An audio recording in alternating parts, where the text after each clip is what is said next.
Dan, welcome on. How are we doing today? Doing great, Corey. How about you? Doing wonderful. I know that you're staying busy not only with your channel, but it looks like you're a fan of a certain hockey team. How they doing this time of year? I am an Edmonton Oilers fan, born and raised, and so yes, we are in a special city. The city comes alive. It only happens every 18 to 20 years or so, but yeah, just an absolute blast to be an Edmonton Oilers fan right now. I can only imagine. Can you talk a little bit about like your hockey story and where you grew playing up, Yeah, absolutely. I or where grew you up play growing here. up? Yeah, I grew up here in Edmonton, Alberta, and fun fact, I actually didn't play a lick of hockey growing up. Couldn't skate to save my life. I was the fat kid always. Uh, cutscene to coming out of high school. Was working as a bouncer actually at a bar and overheard a girl talking about getting paid to watch sports. So I interjected into the conversation as you do and had to know more about this. About a week later, I had an interview, and about a week after that, I had a job getting paid to watch sports. So that was out in Halifax. I was doing that. I did that for about 12, 13 years, getting paid part-time to watch sports. I was watching all the big four sports in North America, as well as soccer and tennis and winter sports, anything you could want. And then was always just kind of existed online, was always a fan of the Oilers and just told myself that I was going to work with something to do with hockey in my life.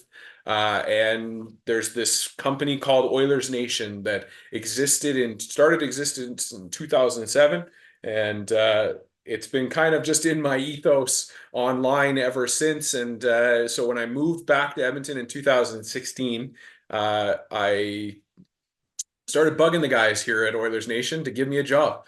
And I went in and hosted some watch parties for them. Edmonton, huge hockey city, if you can't guess, and a place where we can just go now as Oilers Nation and say we're going to be at this bar at this time, and you come hang out with us. And that bar is overloaded with people by game time. And so I was hosting playoff parties for the nation during the 2017 playoff run, and then just kind of kept harassing them that summer to give me a job. And yeah, they gave me the opportunity starting in 2017, 2018. I started running social media for all of our different accounts, non-Oilers related. So we had a Leafs, a Canucks, a Flames, a Jets, a Red Wings fan site. So I was running all those pages. And then it kind of transitioned into doing hockeyfights.com. There was a need for somebody to come in and take over from David Singer, who had been running it from 1999 until that time. Uh, and it's a labor of love. It's a nightly job. It's a daily job. It's an every minute of your life kind of job. But I couldn't be happier to be doing it. I've been doing it now since 2017. This is my seventh season, going into eight next year. And yeah, it's a nightly grind of just constantly watching the scoreboard to make sure that if there's a fight that's happened, I'm hopping on my laptop and I'm clipping it up. Takes me about a half hour to 40 minutes to get it out and everywhere on the website and on YouTube and then onto Instagram and Facebook and all that. But yeah, it's been a wild journey. And then of course you were able to discover me through the social media aspect, which again, weird and wild for me. I didn't even have Instagram up until 2017. Took over this account that was at 45,000, and now the Instagram account sits at over 550,000 followers, and we're closing in on the New Jersey Devils at 560,000. So an unbelievable journey. It's been an absolute ride, and as I retell this story, there's like 18 different off ramps I could have gone on to and talked to you about. There was a time where I was coordinating travel for Oilers Nation, where I was putting together trips of 20 to 50 people, and we were going to Vegas, and we went to Seattle, and we were going to Arizona and Nashville, and just all over the world. having a great time meeting Oiler fans. I've had an opportunity to travel to Germany when the Oilers went to Germany for a couple games there. The nation was kind enough to pay for me to go and cover that, and so I got to meet Oiler fans in Germany. So it's been a wild ride. And again, I acknowledge and I try to make as much time as I can for guys like you, Corey, because this is a grind and it's an absolute blast. But we're all in it together, and it's great to be able to talk to other people like you. So I remember hockey fights. Did you say David Singer Yep. is the name? I was say okay. So he had the site previously, and I can remember when it was all analog and there was Mhm. no videos on it. And so to see it come from just like a stats sheet where you could see like the names of people in the games and just their penalty minutes and like ranking penalty minutes, and then like 2009 or 10 or somewhere around there, I think YouTube got founded and started up, and so videos, the link to the fight, you could start watching them. And so guys like me from places that didn't have NHL teams and didn't weren't exposed to some of like the greats could go on there and learn about a guy like Bob Probert or whoever, what you wanted to, and you could start seeing like the fighting side of hockey. And so I really like to see it. I didn't think about the transition from like social media so uh prevalent nowadays. One fighting clip can get like a million views, a couple million views, or go halfway around the world, and expose somebody to the game of hockey, whether it's pugilism, hockey, or whatever. So that's really Yep. cool. What does it kind of take? Like, what's the workflow to get like something up on the site nowadays? Yeah, it's a great question. Like I said, you said it well, and I have to give a ton of credit to a guy in David Singer who had the idea to come up with something like this where, you know, as a fan of hockey, it's so exciting to have these databases and these archives of just footage that shows you the way it was. Too often we get caught up with these analysts on the TV and people like you and I on podcasts waxing poetic and talking about the way it was, but was it really that way? And so the truth, it lies in that video. When you mentioned it with David, he did start out by just typing out what had happened in each of these fights, counting the punches in his memory and trying to give people a visual retelling of the fights. Thank Gord he was able to bring along YouTube and make that a reality, because I don't know if that was a sustainable business. But yeah, so what it became then is, I think for David it was a after the fact, after the games were all over, he just kind of raked through and made sure everything was done. Now David had the NHL, the AHL, the ECHL, and all the way down. He had all those leagues and he was covering them. And he had a team of volunteers behind it, which were wonderful, cruel guys that, he talks about them all the time about how great they were. But the reality of the internet, I think, kind of hit hockey fights, and it had a forum basis, like one of the biggest forums that I've ever seen. And I grew up on forums on sportsnet.ca myself. So unbelievable to see that kind of a community created on hockey fights.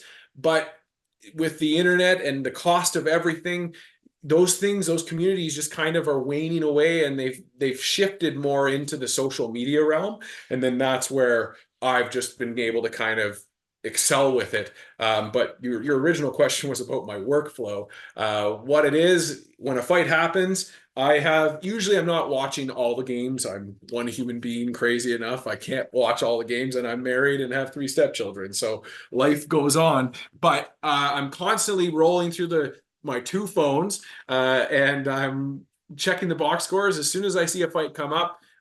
Depending on, of course, the names and the temperature in the room, so to speak. If there's been 5 or 6 fights that night already, I may not rush to the computer that second. But for the most part, I'm running over to my laptop and I'm clipping the fight and getting it up on the website as fast as I can. It takes me about 20 minutes, so I've got to clip that, get it up onto our YouTube channel, share that onto the website. Once that's all wired and connected and good to go, then we get it out on social media, and the rest of the world gets to come in and give the fight a rating and let us know what you thought of it.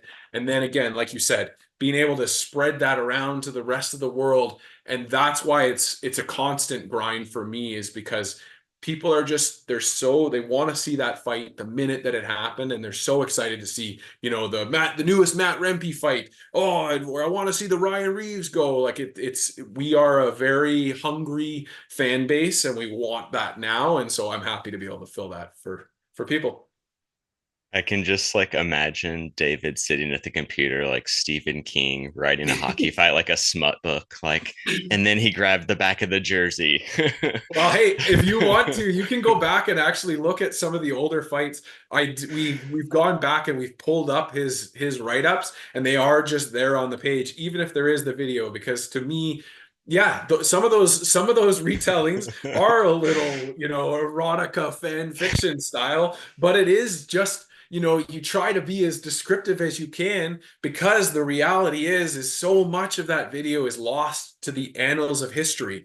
I pray and I hope and I tell myself that these leagues are archiving this footage. And someday we will all have access to that digital background. I'm telling myself this because nobody has told me I'm wrong. But yeah, I think that's just a reality for everybody, is that, this footage is so important to harness it now, because you look back and try to look back and see those fights in the 90s. There's not many of them left. You look back and try to see the fights in the 80s. There's even less. YouTube has been fighting us quite a bit with their age restrictions. It's an interesting kind of space to be within. But yeah, man, the fight retellings, they are still up on the site. You can come check them out anytime you want. Yeah, hockey smut books, because like what happens if the internet goes down? We gotta like retell these hockey. We gotta have like a bunch of like novels with like Fabio and Rempe like fighting.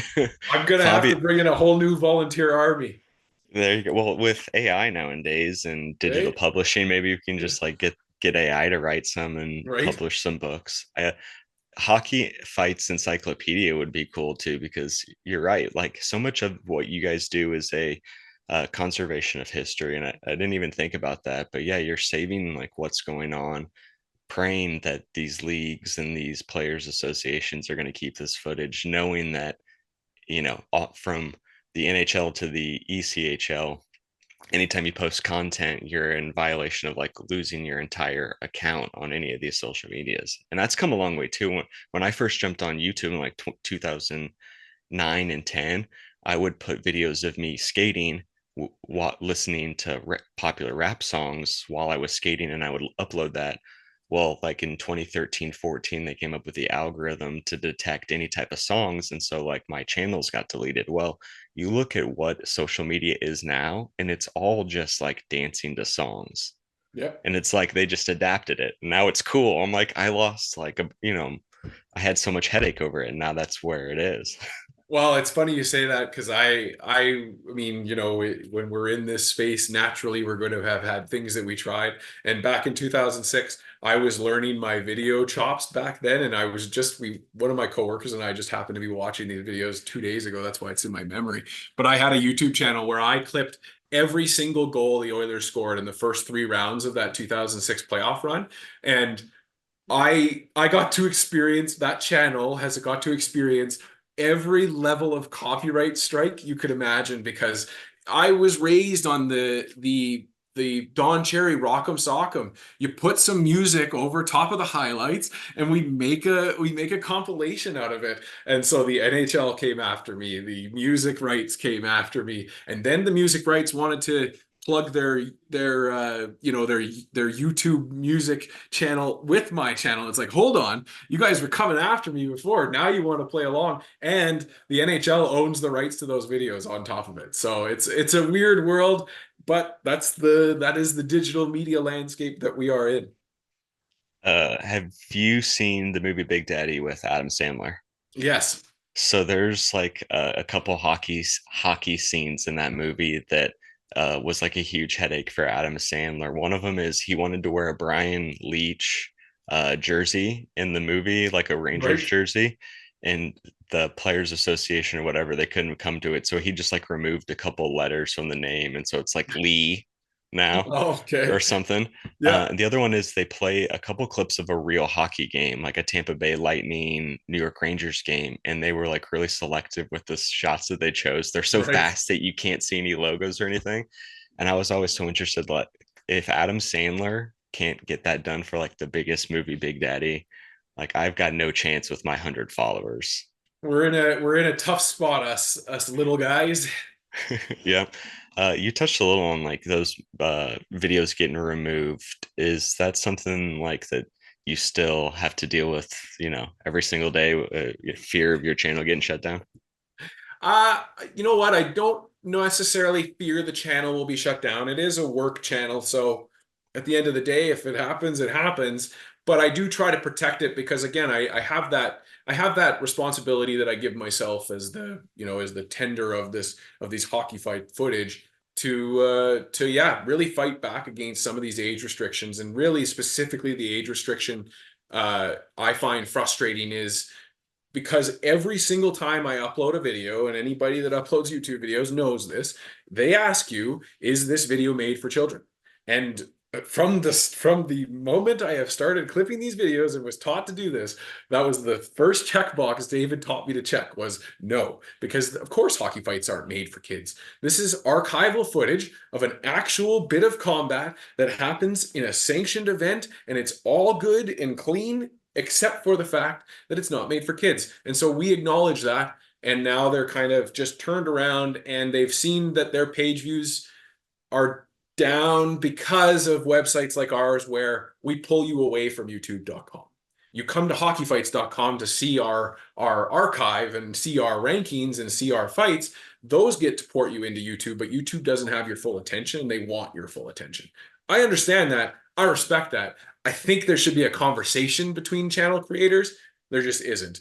I'm talking to YouTube AI bots. If you follow us on Twitter, I have made a mockery of some of the YouTube Twitter accounts that pretend to be human and pretend to care about the thoughts that we have. But just to give a glimpse as to why I sound as crazy as I do sometimes is just I will wake up on a Saturday morning in the middle of October, and I think 13 or 14, something in the range of 13 or 14 fights in the CHL. And then I had 1,000 emails from YouTube that I'd received at 2 o'clock in the morning telling me that fights from 2014 and 2011 and 2012 were all deemed to be too violent at that moment and needed to be restricted so that they can bring people in and make them sign in and all those things. And it's just, as a human being, it's a tough and difficult thing to reconcile with that I got to now take the time to do those 16 videos, but then I got to go through 1,000 appeals and I have to file each of those appeals personally myself. Frustrating. Absolutely frustrating. I can only imagine. So we totally appreciate you going through it because you're right. It's educational, it's archival, it's happening within a sanctioned event. Like I understand that companies, especially the further down from the NHL you go, Mhm. like other, leagues want to funnel you into their video program so that you pay $19 a month to see your local teams, whatever. But we're losing a lot of this, especially as hockey gets removed. I just saw a kid got suspended for using his words. And so I can only imagine what fists will be, what they'll do to kids that use fists in the future. So Well, and that's the thing, and I guess for me as a hockey fan, and if you remove the fact that I'm Dan from hockeyfights.com, and I just go to the league and I say, "Hey league, can you explain to me how I can tell a player, tell my young player that wants to be an NHLer what they can do to protect themselves?" Because it's a fast game and there's two referees now on the ice, not just one. There's two referees on the ice and they're still missing stuff because they're human beings. So what do we do to protect ourselves? And the NHL's response is it's the Department of Player Safety and it's the suspensions. Okay, but nobody, like nobody that hears that answer feels any confidence right now in what the Department of Player Safety is doing. And you laid it out there with what's going on with Landon Sim in the OHL, using the word, the P word, I guess I'll say, because I'm afraid of any kind of issues happening on your channel. But is just that one goes a step further because it's hearsay. It's not just, oh, the referee overheard something awful and so he's going to deal with it. It's he was told that something awful was said and he decided to do something about it. It's crazy to me that not more people are talking about it. it's a shocking kind of revelation that we're just gonna kind of let this go off into the night. But you and I are here talking about it, I guess. It's wild. But how can we trust the Department of Player Safety when that's the decisions that they make? And those are the decisions that we have to look back on too and say, oh yeah, there's some confidence that they're going to get it right every time upon review. I just don't think hockey fans feel that way. So that's where I just think fighting is a necessary part of this game. Yeah. Do you think the PWHL women's hockey should allow fighting? They do actually in their rules. So admittedly, not I didn't do a good enough job this year of following the PWHL. I have a plan and a goal of actually doing that next year, where I sit down and watch some of these broadcasts because the hitting is good, and and to me, if you look at the triangle of hockey fights, it hitting is number one piece of it, because hits can be clean, but like Brad Marchand said, every time you go out to hit somebody, you're trying to hurt them.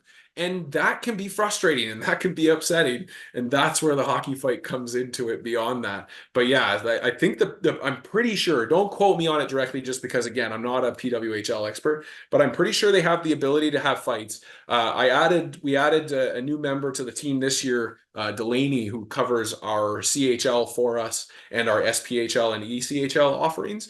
And so she took it upon herself to kind of dive deep into the rules and has found that I think we can have fights. We haven't seen it yet, but the hits have been coming. We've been cataloging a few of them along the way, and we'll keep bringing those to the users as they want to see them. But yeah, the PWHL, I think they have it baked in there just in case they need that element to be able to police their game too. That is good to know. Do you know if they track hits? I don't offhand. I like, That and would I be kind of interesting too, because I think you are onto something. I am noticing it's a really physical league and it's good physical contact. And some of the girls that are coming in that aren't like aware of that, I notice right away are getting their arms up a little bit, which tells me that they're expecting somebody like as somebody that's played hockey my whole life. Usually, like it's like a defensive thing. Like you understand that your head's going to get taken off if you don't have your hands up. So yeah. it's not like a bad form or it's not like a dirty play. I know that some guys were kind of razzing on them for, coming up high a little bit, but you have to protect yourself. You forget they're flying 23 miles an hour at you and it's still a fast game. Well, and also they, like we say we're worried about players fighting in the NHL because they can't fight in the QMJHL and the NCAA.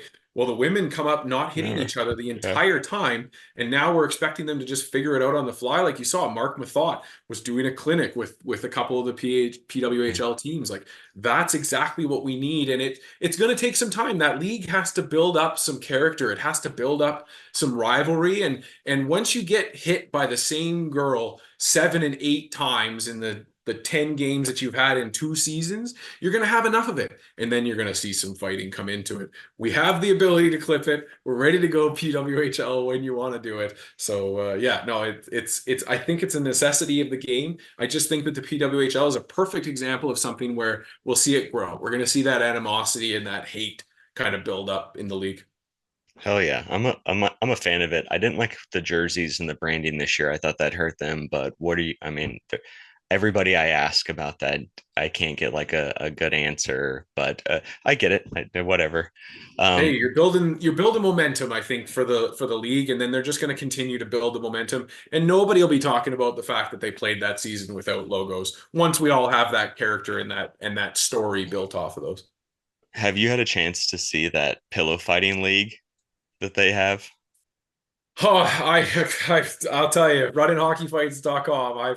I've seen just about everything. I think the craziest one I saw this year was the phone booth fighting league in Russia, naturally in Russia, and actually Russia did try a ice wars this year as well. So they're looking at doing a hockey fighting boxing style league as well. But I'm sure that this pillow fighting is absolutely outrageous. Yeah, oh, of course. I'm with you. I saw the phone booth fighting. I also saw car jitsu became a really big Okay. thing this year. Like you and a passenger in the front seat of a car do a grappling jiu-jitsu tournament. That became a thing. I like what ice fights or ice, yeah, Ice Fights Russia, Ice Wars Russia is doing with their branding. Like I Yep. think they've only had a couple of events, but all their reels are like super edited. They have a like the Jason mask for their logo. It's like it's kind of cool to look at. I don't really outside of that, I haven't followed it. So hey, I Well, hey, we appreciate get it. We get the messages all the time, and that's what the summer is all about, is showing off all this outrageousness that the rest of the world is doing. you're gonna have to add a Russian journalist to your team to just cover the Right? ice wars Russia stuff. Hey, I Right. appreciate you taking the time to sit down and chat with me. I know you have a lot going on. How can people support your page and find you at Instagram and online? Well, if you want to talk to me personally, I don't know why you would want to. I'm at the Danalytic on most things, but for work stuff, absolutely follow us on all the social channels, even Threads. Somehow I have 76 or 67,000 followers on Threads. I think that's just because our Hockey Fights Instagram page is outrageous. But yeah, follow along on social media and stay tuned for more from hockeyfights.com. We've been going through a bit of a rebrand and a retool, as you noticed yourself, and we're going to continue to roll out more things here over the summer, and then heading into the 2024 2025 season, which is crazy for me to have to say out loud. Well, I appreciate you taking the time to sit down and chat with me. Anything else before we get out here today? No, man, thank you for reaching out and continuing to do what you do and shoot your shot with people like me. We're always happy to talk and always Yeah. happy to take some time to have some conversations. Yeah, I appreciate it. I'm like deep down the rabbit hole when it comes to the hockey web and hockey culture. And so there's a lot of stuff that I really like and I find value in, like hockeyfights.com over the years, and some of these stuff that maybe a casual fan or maybe one of these people that I'm just starting to coach or just getting into hockey or just finds my page or just finds my reel, like maybe they can find their way to pages like yours and like actually learn about hockey or actually learn something cool, or you know, learn a little bit more about the game that they like, or maybe just watch a really good hockey fight. Like that's my favorite thing. That's what it's all about. That's the best answer right there.